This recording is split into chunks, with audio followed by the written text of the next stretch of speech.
This is the Asus Strix GTX 950 that powers my main rig right here. But this is not the card that was originally going to go in my main rig. Behold, the almost 10 years old now 9600 GT. This card was originally released in mid-2008, so yeah, almost a decade old now. And it is also by Asus, so that's something. But this one is quite different. Physically speaking, it still has a blue PCB. I think this is before black PCBs became really popular. It has a fanless design because the reference model of this card was actually a single slot with a fan. So they made a dual slot fanless design for no noise. In terms of I/O, it's a little more limited with 2 dual-link DVI ports and 1 S-Video port, which is completely unused now. I mean, it's a decade old, so we can't really expect too much from it. But what I want to see is how well it can compare to my 950. Again, both NVIDIA Asus cards, so, we got that similarity. But I did say that this was originally going to be the card for my main rig. Why would I get a card that goes for $20 to $30 and then immediately replace it with this $160 card? I mean, they are quite different. Why would I even get something so antiquated like this? Well, my aunt is an engineer, and she has a bunch of spare parts, and she brought me this graphics card. So it was free. But why did I switch? Well, I never quite got it working. I got it working, and I started to install Windows on my computer. This was when I was first building it. But about halfway through the install of Windows, it just blacked out, the whole computer turned off. I felt the graphics card, and it was hot. Which, now makes sense. I thought I completely burned out the graphics card.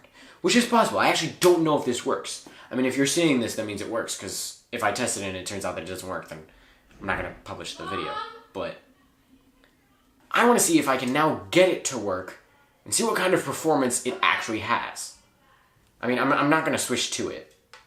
I mean, the Strix card is a black PCB, it looks cool, and it's way better. And it actually has the outputs I need, instead of this thing.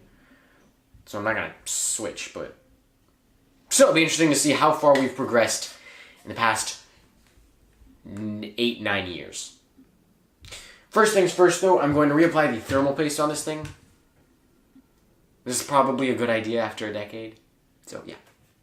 Let's do that.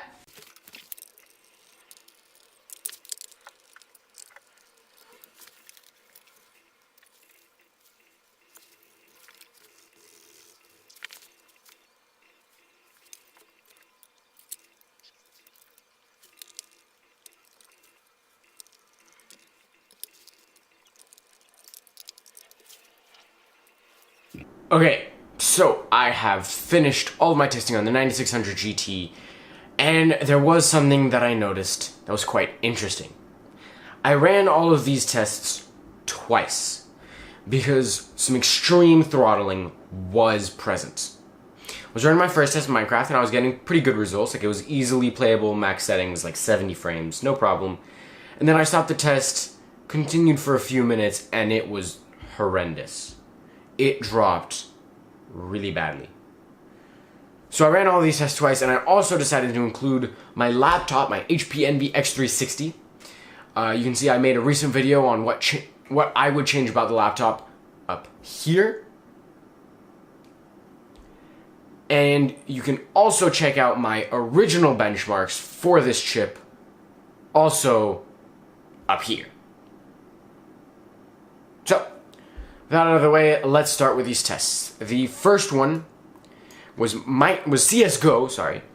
First test here, CSGO 1080p max settings. The 950 ranged from 78 to 175 with an average of 120 frames. The laptop, the 9800P, went from 0 to 79 with an average of 20. And the 9600, as I said, the first test went from 24 to 63 with an average of 38. And this is actually the one test where the performance increased for the second one. The second trial went from 32 to 69 with an average of 43 frames. but usually while I was playing, I experienced an average of around 40. So throttling was less present in CSGO than in other games. Minecraft probably had some of the most throttling that I saw.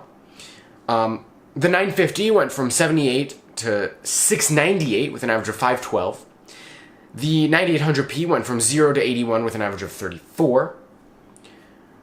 The 9600 first run went from 24 to 180 with an average of 77. So you see it dipped to 24 more towards the end, and that's where I decided to do a second run. The second run went from 0 to 26, 0 to 57 with an average of 26.